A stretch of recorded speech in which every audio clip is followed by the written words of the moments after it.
For decades, the most powerful politicians in Albany, the most seasoned financial speculators on Wall Street, the canniest shipping magnates along the eastern seaboard, and the most cunning corporate raiders in the brief, brutal history of American capitalism all committed the exact same catastrophic error when they measured themselves against Cornelius Vanderbilt.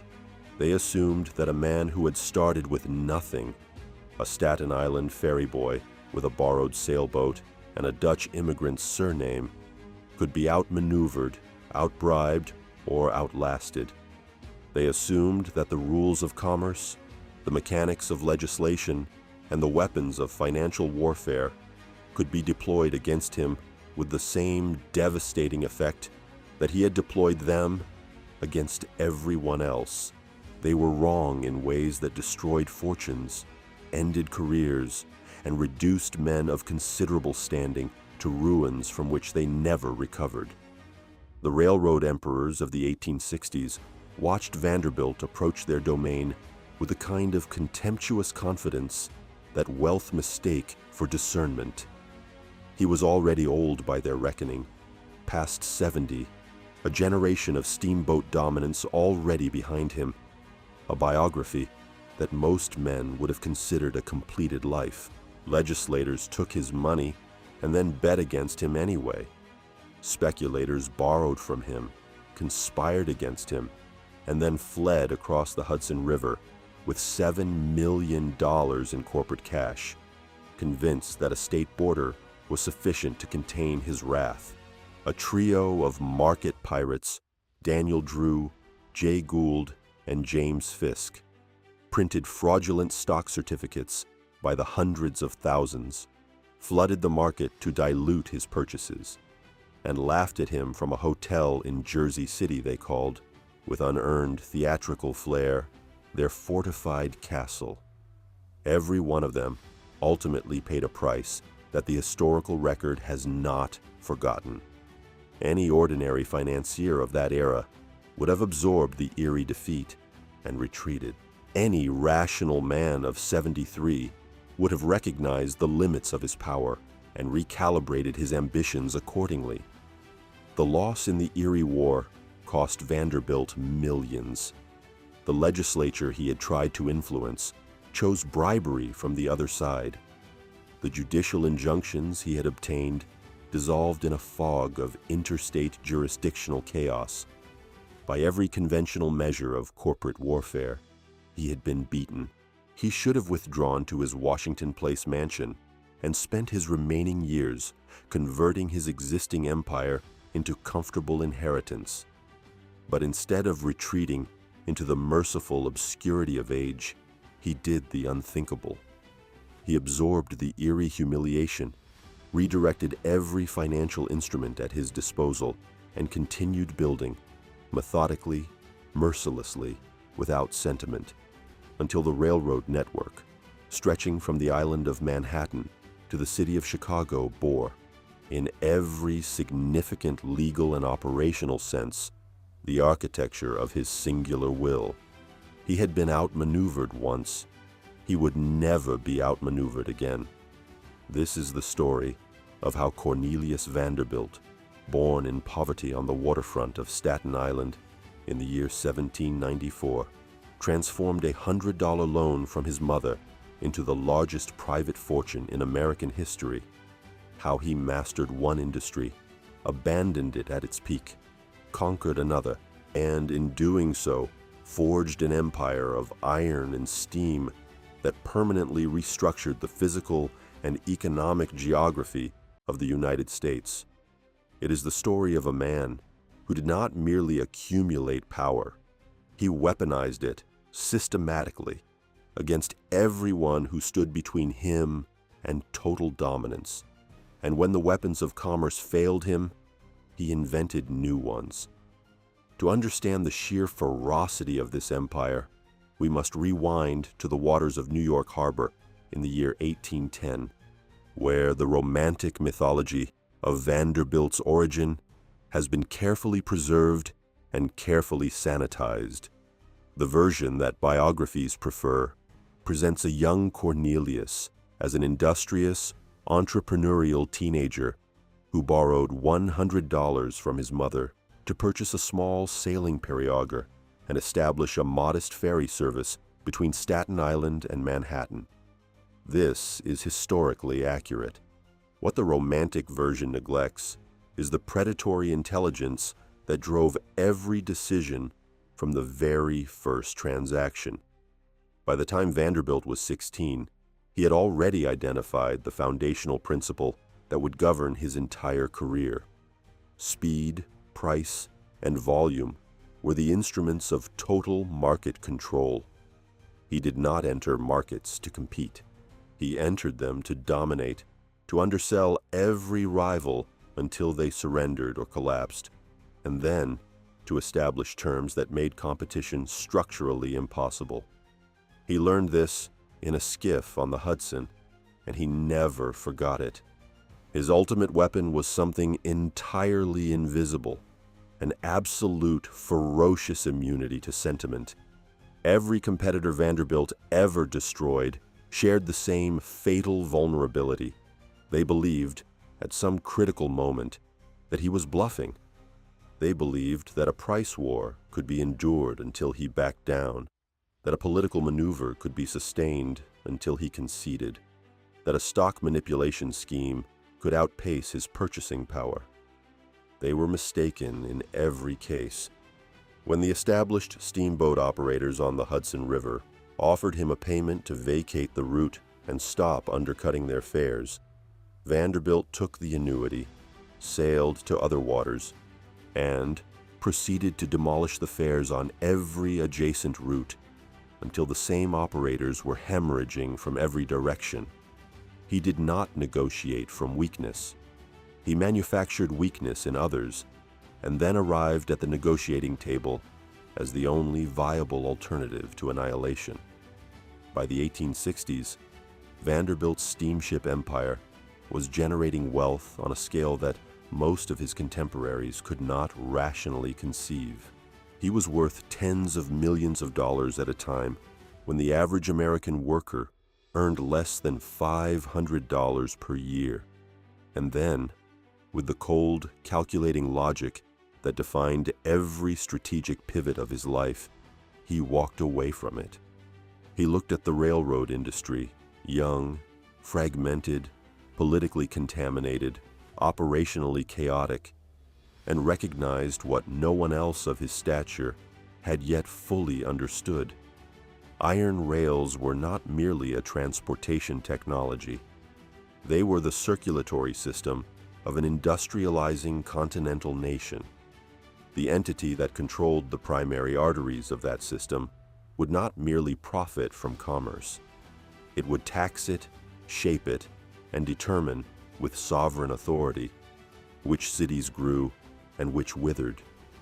In 1863, he began acquiring the New York and Harlem Railroad, a troubled, undervalued line running through Manhattan that the city's own officials had repeatedly betrayed and manipulated. The aldermen of New York City, recognizing an opportunity for personal enrichment, had twice granted and twice revoked the railroad's operating rights, short-selling its stock between the grants and the revocation to profit from the resulting collapse. Both times, Vanderbilt executed what the financial press would later describe as one of the most brutal short squeezes in the history of American markets, accumulating shares until the short sellers, who had bet on a decline he refused to allow, were forced to cover their positions at prices that left them financially destroyed. Politicians who had dined on his money and then voted against his interests discovered, with uniformly painful clarity, that Vanderbilt's memory was longer than a legislative session, and his capacity for financial retribution was essentially unlimited. But the golden era of this empire, its fullest, most sovereign expression, arrived in the winter of 1867, when Vanderbilt executed the strategic masterstroke that completed his railroad architecture.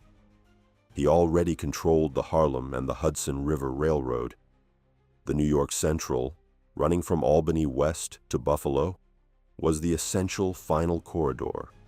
Its management had ended their cooperation with him and aligned with hostile interests. Vanderbilt's response was as simple as it was devastating. In January of 1867, in the depths of the northeastern winter, he ordered his Hudson River trains to terminate service at the Albany connection. New York. Central passengers attempting to board his trains were turned away. Eastbound freight piled in frozen rail yards. Passengers were forced to walk across the ice of the Hudson River to reach alternative transport. Within weeks, the crisis was so severe, the financial damage so acute, and the confidence of the Central's stockholders so thoroughly obliterated that the existing management was swept aside. The major holders approached Vanderbilt and offered him the railroad. On December 11, 1867, he was elected its president.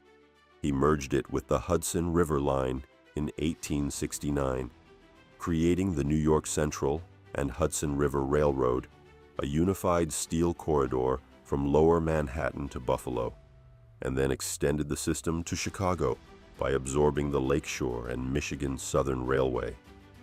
The primary commercial artery of the eastern United States was now, in every operative sense, his.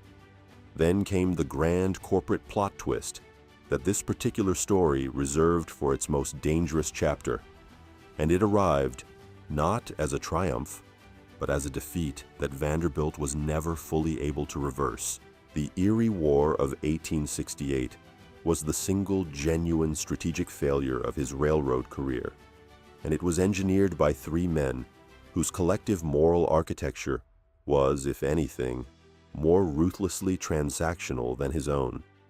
Daniel Drew, Jay Gould, and James Fisk, recognizing that Vanderbilt intended to absorb the Erie and complete his monopoly over northeastern rail traffic, deployed a weapon he had never encountered at this scale: unlimited fraudulent stock. As fast as his brokers purchased Erie shares on the open market, the trio printed and issued new ones, tens of thousands of unauthorized certificates flooding the market, diluting his stake, and forcing him to spend millions acquiring shares that represented an ever smaller fraction of the company. When Vanderbilt obtained judicial warrants for their arrest, they fled to New Jersey with $7 million in corporate cash and bribed the Albany legislature for $500,000 to retroactively legalize their actions. Vanderbilt eventually settled, absorbing his losses, recovering what he could, and conceding the Erie. He never controlled it. He never forgave it. Fast forward to the final years of this empire's first sovereign, and the scale of what Vanderbilt had constructed defies any simple accounting. When he died in January of 1877, his estate was valued at approximately $105 million, a fortune so staggering that it represented, as a proportion of the American gross domestic product of that era, a sum equivalent to well over $100 billion in the economic terms of the present day. He had arrived in the world with nothing. He had converted a borrowed $100 into a steamship fleet and a railroad empire that physically connected the financial capital of the United States to the industrial heartland of the continent. He had defeated or absorbed virtually every competitor who stood between him and dominance, and he had lost precisely once to men who played by no rules at all, which is, in the context of Vanderbilt's career, as close to a compliment as the historical record is capable of producing. We are left, then, with two irreconcilable portraits of the same man, the same empire, separated only by the question of what we choose to find admirable and what we choose to find monstrous. The first portrait shows the architect of modern American infrastructure.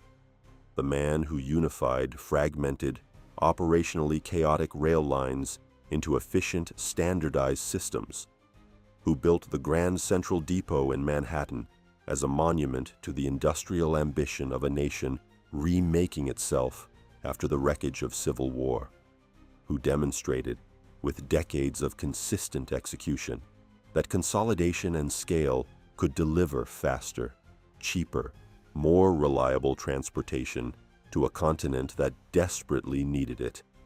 The second portrait shows the autocrat who bribed legislators and then destroyed them when they bribed back harder, who blockaded freight in winter ice to force a board of directors into capitulation, who viewed every competitor not as a rival to be outperformed, but as an obstacle to be eliminated through financial pressure that bordered on institutional violence. Both portraits are accurate. Both are incomplete. The man who built the foundation of American rail commerce was also the man who demonstrated, with a clarity that no subsequent generation of corporate power has managed to exceed, that the accumulation of sovereign control over essential infrastructure is not merely an economic achievement. It is a political act, one that reshapes the lives of millions who never consented to be governed by it. Because sometimes, behind the title of Commodore and the gravity of $100 million estate, there is not simply an entrepreneur who built something remarkable. There is an emperor, ruthless, patient, and absolutely certain that the nation he was building was, in every manner that mattered, his.